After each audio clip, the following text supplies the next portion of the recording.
Oh, hello there. Yes, well, it's nearly Friday, isn't it? Yeah, you thought, oh, he's frozen then. No, I hadn't. Tis cold, though. Anyway, yes. Busy day yesterday, what with the Russians flinging missiles at people and flinging threats at all of us. Yeah, still good news about international law being, well, roundly ignored with Netanyahu. Was saying to somebody a few days ago that I would actually keep the death penalty for war criminals. It would keep them on their toes. I still remember Pinochet basically sending a shiver down every single person who's ever been involved in a dodgy war. We need more of that kind of thing, just so they have to look over their shoulders. But of course, we know that all international bodies that don't agree with the Israelis are Hamas. You can't fight of Hamas, it's just way too big. It's everybody, isn't it?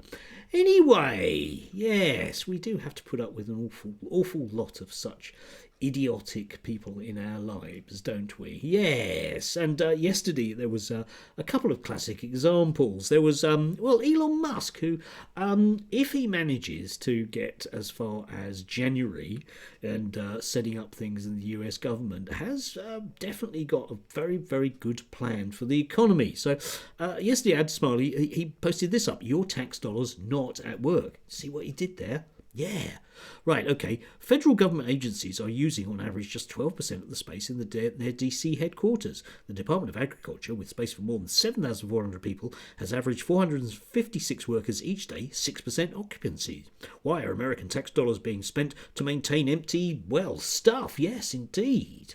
But, of course, since COVID, an awful lot of people have, for example, found that they can work quite effectively at home. Elon wants to end all that, but pack them into a much, much smaller place, which, of course, would make a great deal of sense, wouldn't it? Because there's nothing like packing people into a very, very small space to make them work more efficiently. Yes, you can think about that. Think about all those really cramped working conditions that you've been in. You know, actual working conditions, not the kind of 4,000-acre office space which undoubtedly Elon Musk calls home. Yes. Am I being a bit of a vitriolic class warrior against him? Yes, I don't like him, and people like him, because they influence my life too much. Anyway, he will soon find that whilst packing vast numbers of people who haven't been unemployed into a very small space doesn't actually make them produce any more of the goods that he's interested in. And anyway, all of their unemployed friends will crash the economy because, drum roll, I don't want to shock you, but unemployed people don't buy things like, Tesla cars, no matter how many tariffs you put on all the rest of it. Sorry, Elon, but I think you might need, something of a grounding, like people used to have. Yes, sad to hear John Prescott going.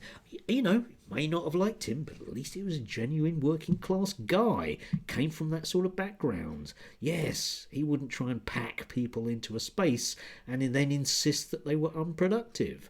Anyway, moving on from the sublime to the ridiculous. Absolutely.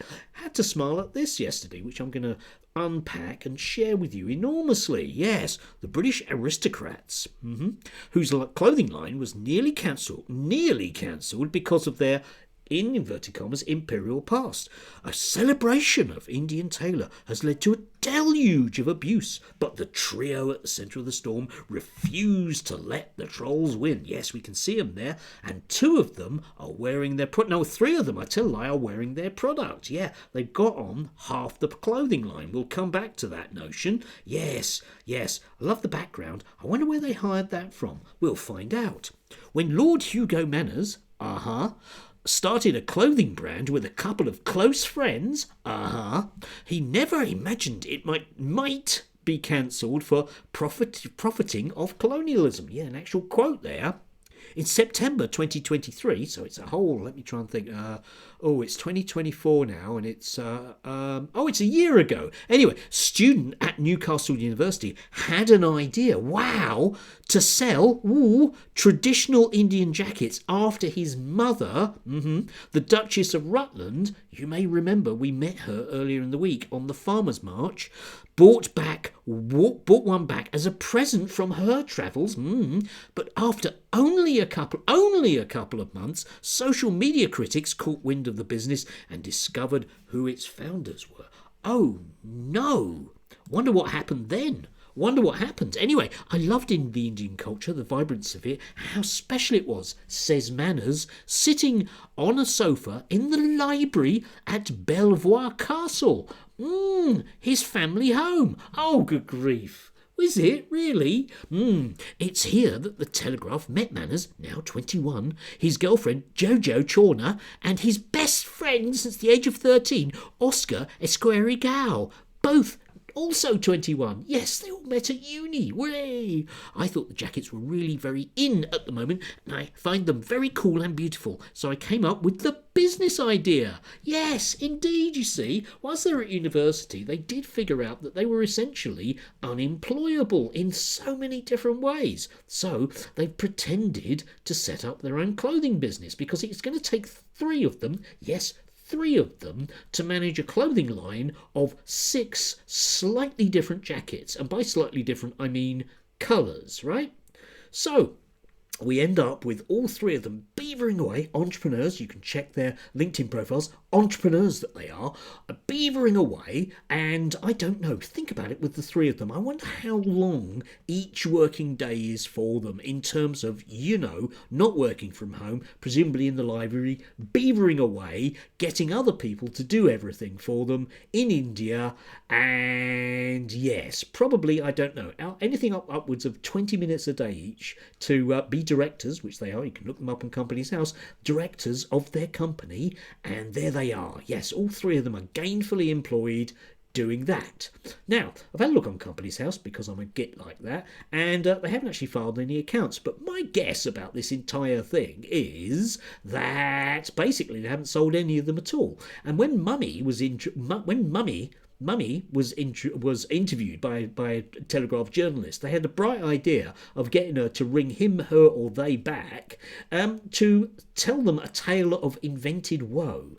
Now, there is actually, I saw the video down below where a woman mildly criticises them for, well, being the posh kids and dilettantes that they are, because I think that's perfectly fair. Their family has basically owned the castle since a great etc. ancestor came across with the Normans and oppressed the workers, and they've been doing it ever since. They've been heavily involved in Parliament, often voting against any form of reform whatsoever. So yes, I am entitled to be horrible to them.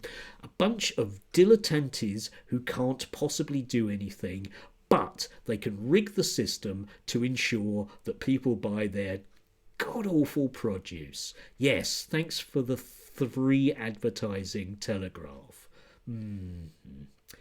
Yeah, the rich, dilettantes, entrepreneurs. I can't stand that phrase. It just means somebody that doesn't actually do any work for a living. A bit like Elon Musk. I'm sorry, but no. Okay? Can we have real people? Can we have real people that have real life experience, that don't end up just doing stupid things and then whinging because people laugh at them, which is what this is about. It really is. I'm sorry, I can't realistically find anything that's particularly negative about them, and nearly being cancelled is a bit like me nearly dying yesterday. Yeah, if only I'd stayed in the middle of the road for another 10 minutes, a truck might have hit me. Don't buy it. Anyway, do enjoy your clothing and apparel. Do so, okay? But if you're going to make a jacket. Don't dress it up with faux ethnicity. Oh, their latest wheeze, by the way, is to employ a vaguely Asian-looking model on their website. Yes, because that'll make it okay. The problem with these people is they don't get it, of course, and then they feel offended about how much they don't get it. Sorry, guys. Sorry, but there are various songs about it. She just didn't understand. Anyway, do have a beautiful Friday. Let's face it, you've earned it. They really haven't. Ugh.